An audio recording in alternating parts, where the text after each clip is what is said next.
অনেক মাস আগে থেকেই একটা কথা বা একটা প্রশ্নের জবাবে একটা কথা প্রায় বলেছি, সেটা হলো নির্বাচন বানচাল হবে না। অনেকেই বলছিল নির্বাচন বানচাল হয়ে যাবে, নানান চেষ্টা আছে এবং সেগুলো কোনোটা না কোনোটা সফল হবে। এমনকি আমরা যখন নির্বাচন থেকে আর অল্প কয়েকদিন দূরে দাঁড়িয়ে সেরকম প্রেক্ষাপটেও খুবই পরিচিত, আলোচিত কিছু ব্যক্তি এই রকম আলাপ সামনে আনার চেষ্টা করছেন, অন্তত নাকি এই সরকারের অধীনে নির্বাচন হবে না। আমি প্রায় যে কথাটা বলতাম আমি আবারও সেটা বলি, কিছু আলামত দেখা যাচ্ছে, সে কারণে এই ভিডিওটা করা। সেটা হচ্ছে নির্বাচন বানচালের চেষ্টা শেষ পর্যন্ত হবে, এই কথাটা প্রায়ই বলতাম। কিন্তু আমি এটাও বলতাম কোনো চেষ্টা শেষ পর্যন্ত সফল হবে না, অনেকগুলো হত্যাকাণ্ড করতে পারে প্রার্থীদেরকে, এরকম আলাপ করেছি। এবং আমি তাতেও মনে করি যে সেটাও নির্বাচন বানচাল করার জন্য যথেষ্ট হবে না। এর মধ্যে একজন ওসমান হাদিকে হত্যা করা হয়েছে। আমরা খুবই সৌভাগ্যবান, এখন পর্যন্ত আর এরকম কোনো ঘটনা ঘটেনি, কিন্তু আমি উড়িয়েও দেই না। কিন্তু আমি মনে করি সেই ধরনের প্রেক্ষাপটে এটা সম্ভব না। কিন্তু যেটা হয়, ডুবন্ত মানুষের খড়কুটা ধরার মতো একটা কথা বলা হয় না, যারা নির্বাচন হতে দিতে চায়নি, বাংলাদেশে একটা স্থিতিশীলতা তৈরি হবে সেটা চায়নি, নির্বাচন বানচাল করতে চেয়েছে, সেই মানুষগুলোর কিছু চেষ্টা হয়তো হচ্ছে। আমি এই ক্ষেত্রে সরকারের এবং বিশেষ করে সেনাবাহিনীর, সরকারের সাথে সেনাবাহিনীকে আলাদা করে বলা নিয়ে একটা তাত্ত্বিক বিতর্ক করা যায়, এই বিতর্কটা আমি এড়িয়ে গেছি এই অন্তর্বর্তী সরকারের সময়। কারণ আমি মনে করি সেনাবাহিনী সরকারের আদেশে বা নির্দেশে দায়িত্ব পালন করলেও এক্সিস্টিং সময় তার একটা ডিফারেন্ট এন্টিটি আছে। দুটো ঘটনা, একটা হচ্ছে গতকাল যমুনার সামনে ওসমান হাদির তদন্ত, তার হত্যা তদন্ত করার জন্য জাতিসংঘকে চাওয়া হয়েছে ইনকিলাব মঞ্চের পক্ষ থেকে। আমি দেখলাম প্রধান উপদেষ্টা প্রেস সচিব এরকম কি যেন বলছেন, এটা নাকি তারা দেখবেন, ইত্যাদি ইত্যাদি, বা তারা কথা বলবেন, দায়িত্ব দেওয়ার চেষ্টা করবেন। মানে জাতিসংঘ কোনো একটা দেশের অভ্যন্তরে একটা স্পেসিফিক খুনের তদন্ত করছে, মানে আমার জানা মতে নেই। হ্যাঁ, তারা খুব মেজর কোনো ঘটনা যদি ঘটে, যেমন শেখ হাসিনার ব্রুটালিটি নিয়ে, তার হিউম্যান রাইটস ভায়োলেশনস, তার ক্রাইম অ্যাগেন্স্ট হিউম্যানিটি, এগুলো নিয়ে তাদের মানবাধিকার হাই কমিশন রিপোর্ট করেছে, তদন্ত করেছে, দ্যাটস ফাইন। কিন্তু প্রশ্ন সেটা না, প্রশ্ন হচ্ছে ইনকিলাব মঞ্চ এখন কেন যাচ্ছে? একটা নতুন সরকার আসতে খুব অল্প কয়েকদিন সময় বাকি আছে, এরকম একটা চাওয়া তাদের কেন? নাকি একটা অস্থির পরিস্থিতি তৈরি করা? শুধু সেটা না, আমি খেয়াল করেছি এনসিপির লোকজন আছেন যারা অনেকে স্ট্যাটাস দিয়েছেন, শেয়ার করেছেন, সংহতি প্রকাশ করেছেন। জনাব নাসিরউদ্দিন পাটোয়ারি সেখানে গিয়ে সংহতি প্রকাশ করেছেন। আমি আবার কাউকে এনসিপির ইলেকশন করছেন এরকম আহ্বান জানাচ্ছেন, ঢাকার আশপাশে যারা আছেন তারা যেন যমুনার সামনে চলে গিয়ে সেই অবস্থান কর্মসূচিতে অংশগ্রহণ করেন। এবং নানান রকম লোকজন, বিএনপিতেও বেশ কিছু গুপ্ত লোকজন আছে, আমি তাদের কাউকে আবার বিচার দেরি হয়ে যাচ্ছে, এখানে কিছু করা উচিত, মানে তারা বিএনপি বিএনপি ভাব ধরেন, ইলেকশন খুব হওয়া দরকার বলে মনে করেন, কিন্তু আবার এটাও করেন। সুতরাং বিএনপির এই ব্যাপারগুলো সম্পর্কে কেয়ারফুল থাকা দরকার হবে। আরেকটা ঘটনাকে আমি এটার সাথে একসাথে মিলিয়ে দেখতে চাই, সেটা হলো আজ সকালে পে স্কেল যেটা সুপারিশ করা হয়েছে, সেটার বাস্তবায়নের দাবিতে পুলিশের ব্যারিকেড ভেঙে যমুনায় যাওয়া হয়েছিল। For the time being police সেটাকে ছত্রভঙ্গ করে দিয়েছে, এটা একটা প্রশংসার ব্যাপার। শাহবাগে এসে তারা আবার এখানে অবস্থান করেছেন, আরও বিভিন্ন জায়গায় ছড়িয়ে ছিটিয়ে গেছেন।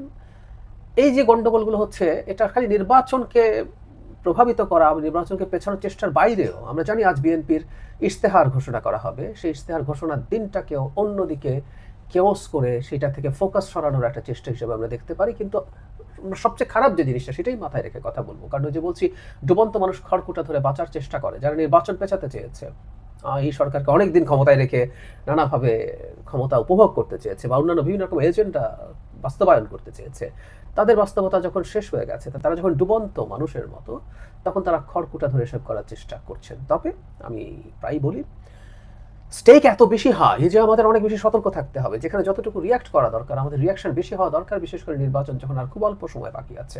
এই ক্ষেত্রে আমি সেনাবাহিনীকে খুবই গুরুত্বের সাথে এই ধরনের সিচুয়েশন হ্যান্ডেল করতে আহ্বান জানাই। প্রয়োজনে যতটা টাফ হওয়ার তারা টাফ হবেন।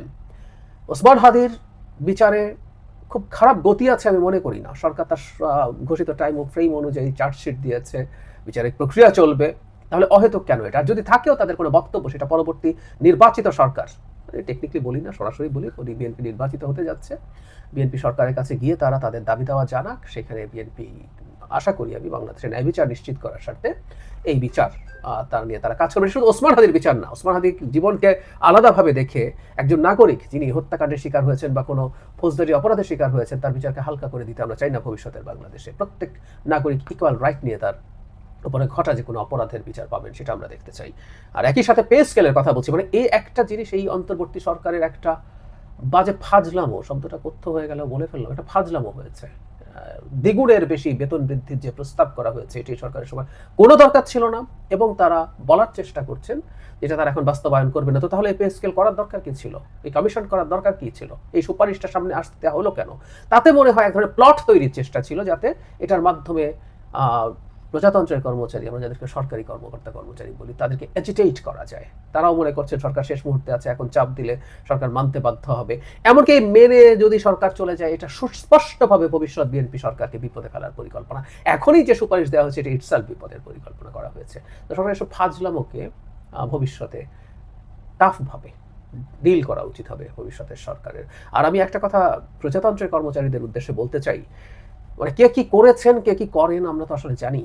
শেখ হাসিনার সময় এনারা সবাই ছিলেন, কার কে কি পারপাস সার্ভ করেছেন সব জানা আছে, তাদের এফিসিয়েন্সি, তাদের দুর্নীতি, মোটা দাগে আমি সবাইকে একসাথে দুর্নীতিবাজ বলে ফেলছি না, সব জানা আছে। বাংলাদেশের মতো একটা দেশের এই ক্রাইসিসের সময় তারা যখন এই ক্রাইসিস তৈরি করার চেষ্টা করেন, বাংলাদেশের গণতান্ত্রিক যে ট্রান্সফরমেশন, গণতান্ত্রিক যে অগ্রযাত্রার মুখোমুখি আমরা দাঁড়িয়ে আছি, সেটা যদি তারা ইন্টারাপ্ট করতে আসছেন ফর শিওর, তারা যদি নিজের ইন্টারেস্টেও আসেন, এটা এইখানে ঝুঁকি তৈরি করছে, এটুকু বোঝার জ্ঞান তাদের থাকা উচিত। তারা তাদের ব্যক্তিগত এবং শ্রেণী স্বার্থকে এমনভাবে দেখছেন, এতে দেশ তাদের কাছে গৌণ হয়ে পড়ছে। আমরা এগুলো মার্ক করব নাগরিকরা। আমরা যথেষ্টভাবে মনে করি আমাদের নাগরিকরা এগুলো, অন্য নাগরিকরা মার্ক করছেন। এই দেশের সাধারণ মানুষের কাছে প্রজাতন্ত্রের কর্মচারীদের খুব বেশি সুনাম টুনাম নেই, কখনোই ছিল না। তাদের বিরাট একটা অংশ দুর্নীতিতে জড়িত, ইনএফিশিয়েন্ট, কাজ ঠিক মতো করেন না।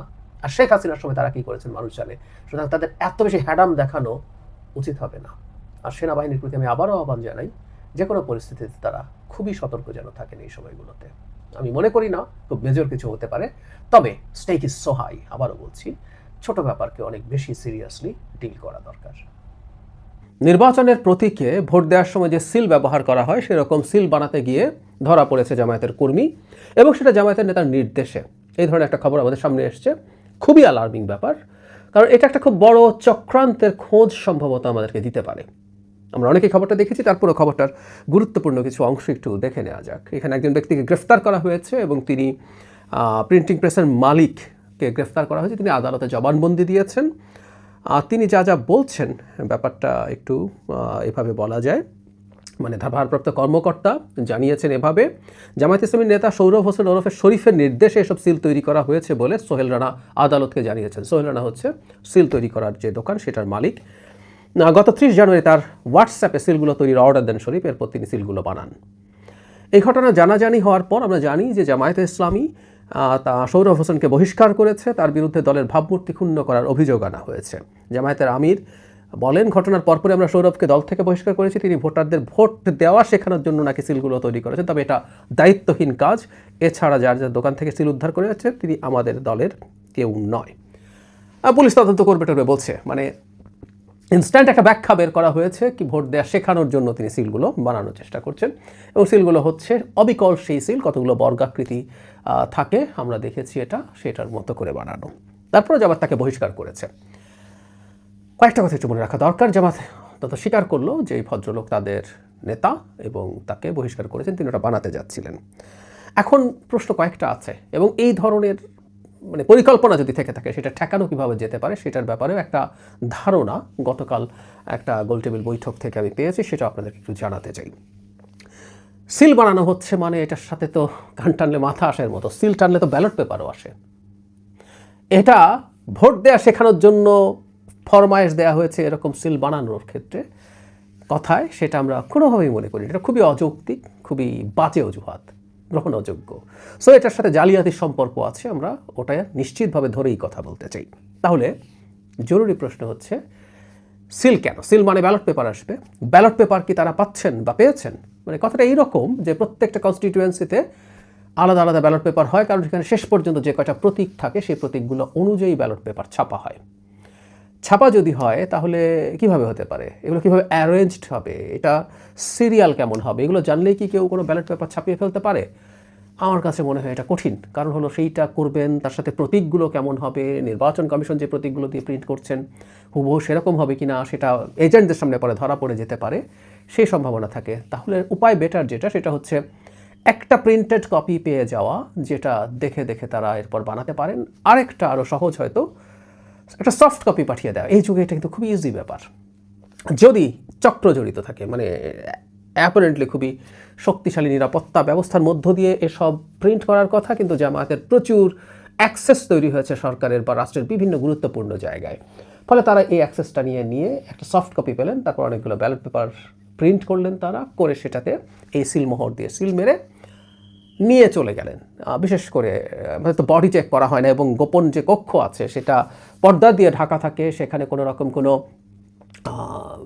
সিকিউরিটি ক্যামেরার অ্যাক্সেস থাকে না। ফলে ওখানে গিয়ে ওই ভাঁজ করা ব্যালট পেপারগুলো বক্সে যে কেউ ঢুকিয়ে দিতেই পারেন, যদি তিনি ব্যালট পেপারের ওই সফট কপি বা কোনোভাবে কিছু ব্যালট পেপার পেয়ে যান। এখন প্রশ্ন হচ্ছে এটা কি করছেন? আমি আসলে জামায়াতে ইসলামী এর বাইরে কিছু করতে পারে, মানে জামায়াতে ইসলামী এই ধরনের কিছু করতে পারে যদি সুযোগ থাকে, এটা বিশ্বাস করে। আমি আগে একটা ভিডিওতে বলেছি, খুবই ইন্টারেস্টিং। জামায়াতে ইসলামী সমর্থন করেন না, কিন্তু জামায়াতে ইসলামী মানে তুলনামূলকভাবে কম চাঁদাবাজি করেন বা করবেন এই ধরনের বিশ্বাস অনেকে করেন। আমি খুব বেশি করি না, কারণ আমি আগে একদিন বলেছিলাম, অনেকে খুব সমালোচনা করেছেন।